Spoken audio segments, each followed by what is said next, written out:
على حبيبك خير الخلق كلهم سحر۔ بسم اللہ الرحمن الرحیم۔ السلام علیکم ناظرین، پروگرام نور سحر کے ساتھ آپ کا میزبان نذیر احمد غازی حاضر ہے۔ ناظرین کرام، اسماء النبی الکریم صلی اللہ علیہ وسلم میں سے ایک اسم مبارک پڑھنے کی سعادت حاصل کر رہا ہوں۔ سیدنا سید المرسلین صلی اللہ علیہ وآلہ وسلم، ہمارے آقا تمام رسولوں کے سردار، درود و سلام بھیجے اللہ آپ صلی اللہ علیہ وسلم، آپ کی آل پاک اور آپ کے صحابہ کرام پر۔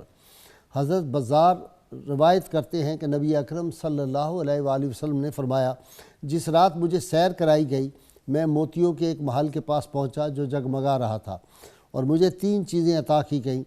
مجھے کہا گیا کہ آپ تمام رسولوں کے سردار، تمام متقیوں کے امام اور چمکدار اعضائے وضو والوں کو جنت میں لے جانے والے ہیں، یعنی رئیس عظمت اور فضیلت و شرافت میں آپ سب سے آگے ہیں۔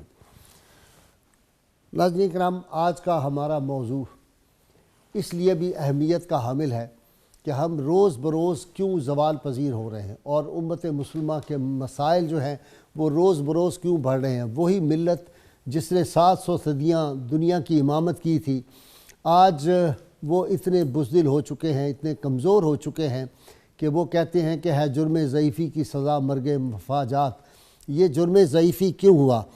قرآن حکیم کی ایک آیہ مبارکہ میں تلاوت کرنا چاہتا ہوں آپ کے سامنے، اور اس پہ ہم نے غور کرنا ہے۔ کہیں یہ وجہ تو نہیں کہ ہم نے اللہ تعالیٰ کے اس حکم سے اعراض کیا اور اس کی ہم نے مخالفت کی تو شاید اس لیے آج ہم عذاب بھگت رہے ہیں۔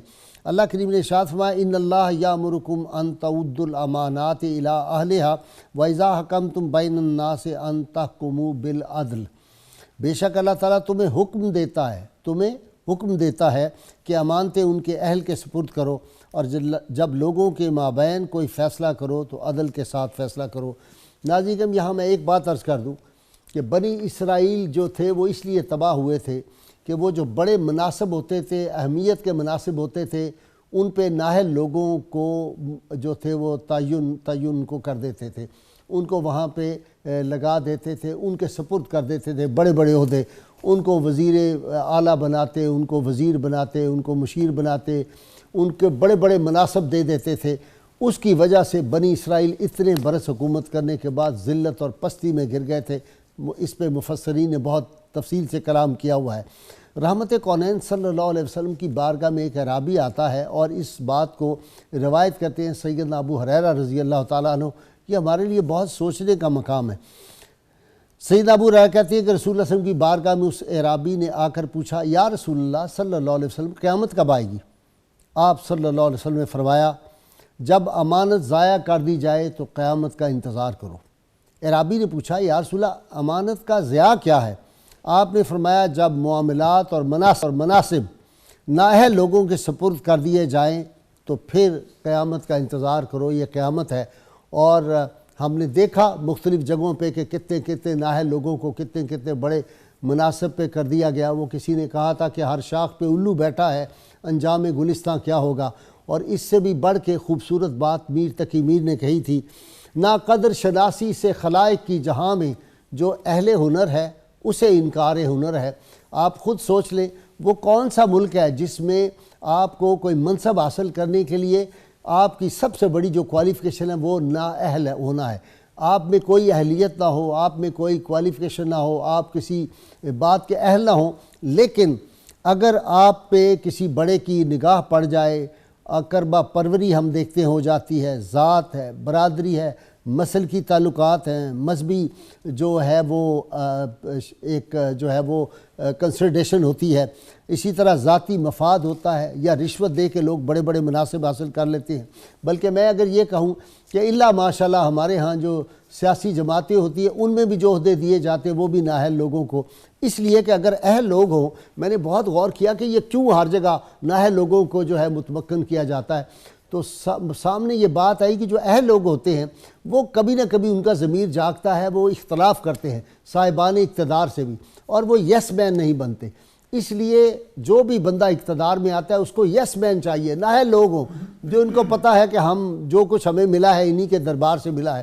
اور پھر ہم یہ دیکھتے ہیں، اللہ تعالیٰ معاف فرمائے کہ کس طرح ایک طرف رحمت کونین صلی اللہ علیہ وسلم کا دور ہے کہ آپ کے چچا جان سیدنا عباس آپ سے ریکویسٹ کرتے ہیں کہ مجھے فلاں علاقے کا جو ہے وہ حاکم مقرر کر دیا جائے، تو آپ صلی اللہ علیہ وسلم فرماتے ہیں میں آپ کو آپ کے نفس کا حاکم مقرر کرتا ہوں۔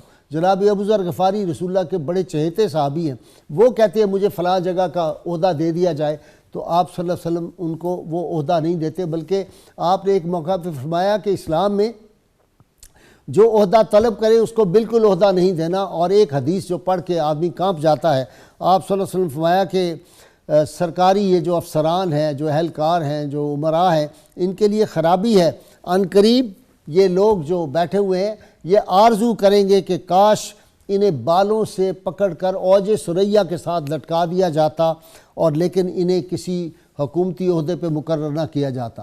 حضور سید عالمین صلی اللہ علیہ وسلم نے کیسی جماعت چن کے تیار کی تھی، ایسے نہیں ان کو نجوم ہدایت کہتے، ایک ایک آدمی کی زندگی پڑھتے، سیدنا صدیق اکبر کا دور دیکھیں، عمر فاروق رضی اللہ تعالیٰ کو دیکھیں، عثمان ذو النورین کا، علی المرتضیٰ شیر خدا کا دیکھیں، حیران نہیں ہو جاتا ہم کہ ہیڈ آف دی اسٹیٹ جس کی سلطنت میں سورج غروب نہ ہوتا ہو، وہ شہد لینا ہو بیت المال سے تو پہلے قومی اسمبلی کا اجلاس بلائے کہ جناب میں شہد مجھے حکماء نے کہا ہے میں استعمال کر سکتا ہوں، اجازت لے کے چند چمچ شہد کے استعمال کریں۔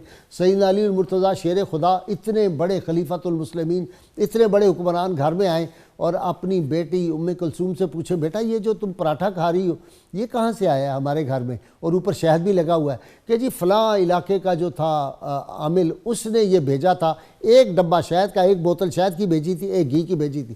فرمایا اچھا، فوری طور پہ وزیر خزانہ کو بلایا گیا، بیت المال کے انچارج کو، کہ یہ کتنے کا آتا ہے، یہ جتنے میں 2 چمچ جو ہے یہ گھی استعمال ہوا ہے، 1 چمچ شہد استعمال ہوا ہے، اس کے پیسے میرے مشاعرے سے میری تنخواہ سے کاٹ لیے جائے۔ وہاں تو عالم یہ تھا کہ ایک صحابی آتے ہیں اور وہاں کسی جگہ ٹیکس کلیکٹر تھے، جب واپس آئے تو انہوں نے آ کے 2 ڈھیر لگا دیے، کہنے لگے یہ یا رسول اللہ صلی اللہ علیہ وسلم میں نے ٹیکس کلیکٹ کیا، یہ لوگوں نے مجھے تحائف دیے تھے۔ آپ نے فرمایا تو اپنے گھر بیٹھا رہتا نا، اپنے ماں باپ کے گھر، تو پھر دیکھتے تمہیں کون تحائف دیتا ہے۔ یہ جو شادی بیاہ کے موقع پر تحائف جو ہیں یہ اربوں روپے کے دیے جاتے ہیں، آپ کو پتہ ہے پاکستان میں کیا ہوتا رہا ہے، کن کن مناسب پہ۔ میں یہ سمجھتا ہوں کہ ہمارے ساتھ بدنصیبی یہ ہوئی کہ قائد اعظم کے چند برس بعد تک ہم نے دیکھا کہ یہی کنسیڈریشن رہی کہ ہماری برادری کا کون ہے، نااہل کون ہے، یہ ہمارے جی حضوری کرنے والا ہے۔ بلکہ مجھے ایک صاحب نے کہا کہ بعض اوقات ہم دیکھتے ہیں جو لوگ دین کے نام لیوا بڑے دیندار بنتے ہیں وہ کس طرح جا کے حکمرانوں کی کاسہ لیسی کرتے ہیں، ان کو خیال نہیں آتا، ان کے ضمیر نہیں زندہ ہوتے۔ میں نے کہا بھائی یہاں تو حال یہ ہے کہ اگر مودی کو بھی بلا لیا جائے یہ اس میں بھی جا کے ایسی ایسی ماشاءاللہ صلاحیتیں تلاش کر لیں گے۔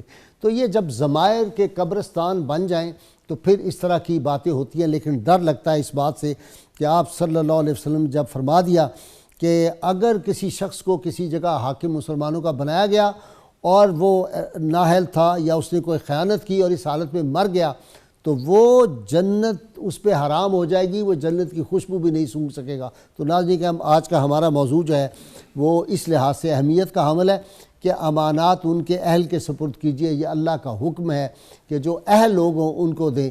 لیکن میر تقی میر نے کہا تھا نہ قدر شناسی سے خلائق کی جہاں میں جو اہل ہنر ہے اسے انکار ہنر ہے۔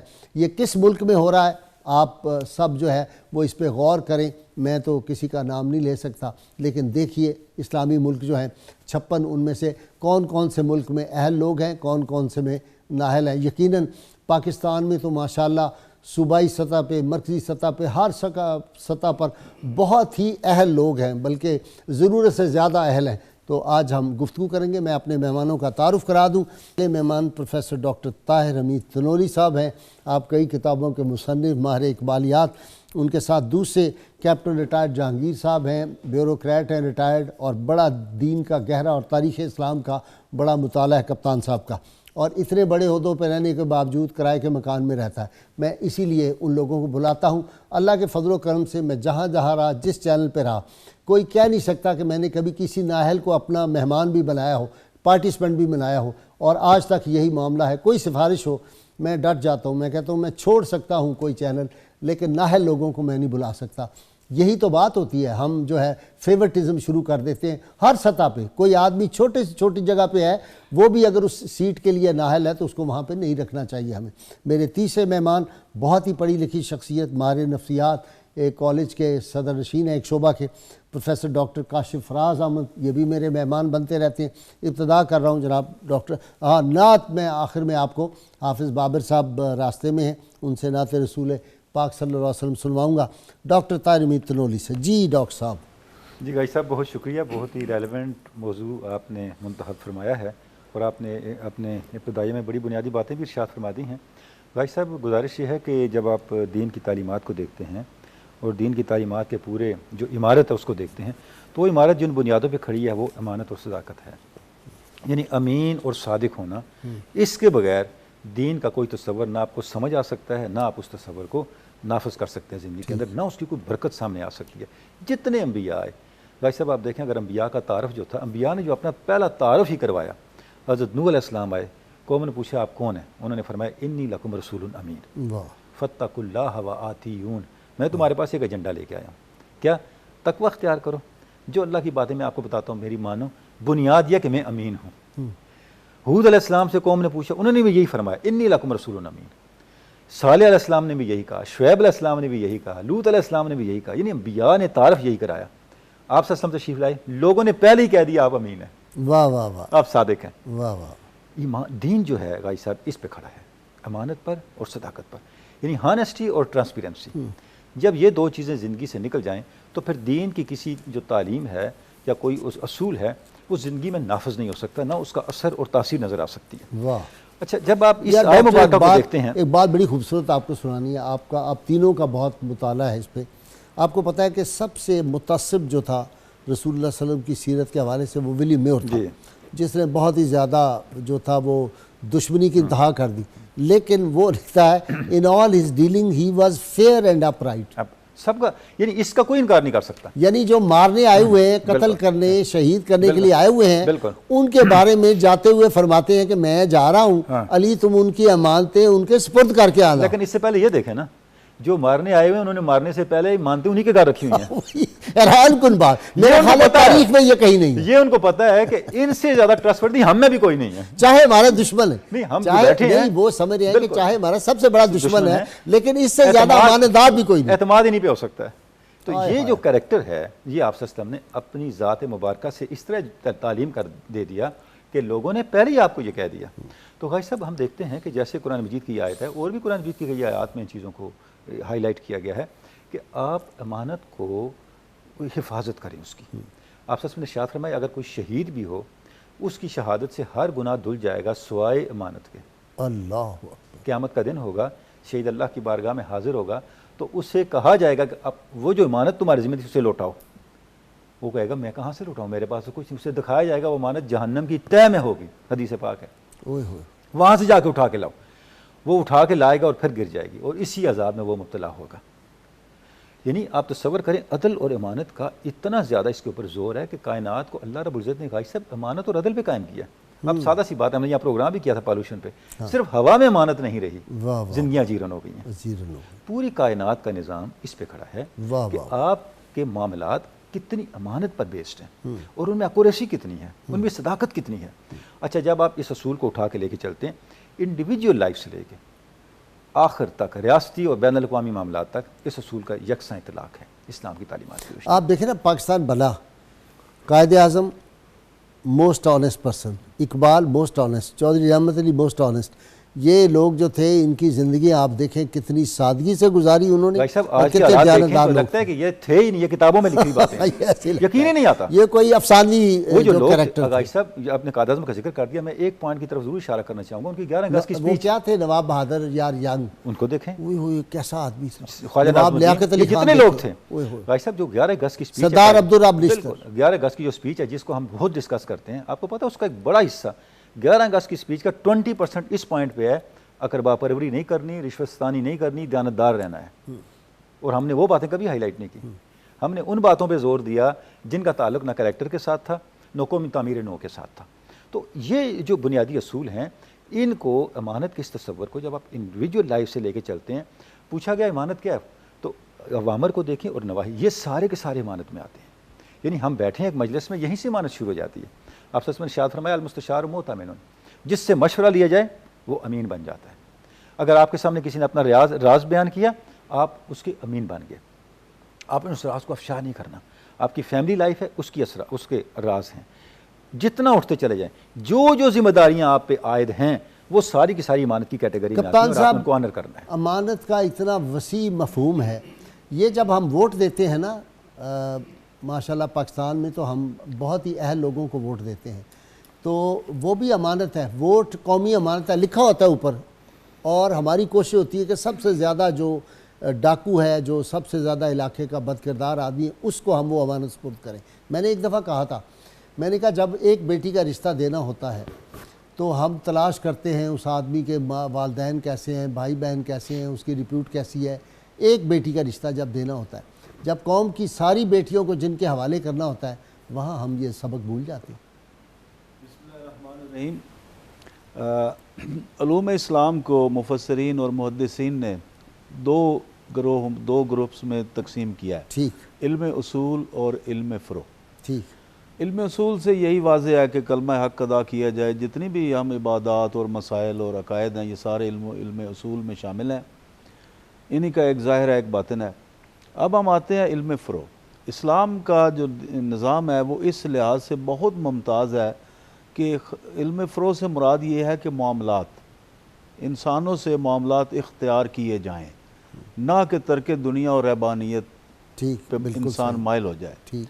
رسول اللہ صلی اللہ علیہ وسلم نے جتنے انسانوں کے جو مسائل ہیں اس کے بارے میں اتنی عمدہ مثالیں قائم کر دی کہ سیرت النبی صلی اللہ علیہ وسلم انمول خزانہ پڑا. سبحان اللہ. سبحان آقا علیہ الصلوۃ والسلام کے زمانے میں ایک عامل تھا بیت المال پر مقرر تھا, اس کا نام کرکرا تھا. اس کی وفات ہوئی تو رسول اللہ صلی اللہ علیہ وسلم کو پتہ چلا تو آپ نے فرمایا کہ سیدھا جہنم میں گیا. لوگ حیران ہوئے, یہ بخاری میں لکھا ہے. اچھا. وہ حیران ہوئے لوگ کہ جی یہ تو بڑا خدمتگار تھا, تو پتہ تو کریں کیا ہے. جب گئے تو تحقیق یہ ہوئی کہ اس آدمی نے بیت المال سے ایک عبا چھپا کے اپنے گھر رکھی ہوئی تھی. استغفر اللہ. جو صاحب کنز الایمان ہے انہوں نے اپنی تفاسیر میں یہ لکھا ہے تراجم میں کہ جو آیت نمبر 58 ہے سورہ نساء کی جس کی آپ نے تلاوت فرمائی, انہوں نے یہ لکھا ہے کہ یہ حقوق اللہ اور حقوق العباد دونوں کے لیے یہ ویلڈ ہے, یہ دونوں کے بارے میں آئی ہے.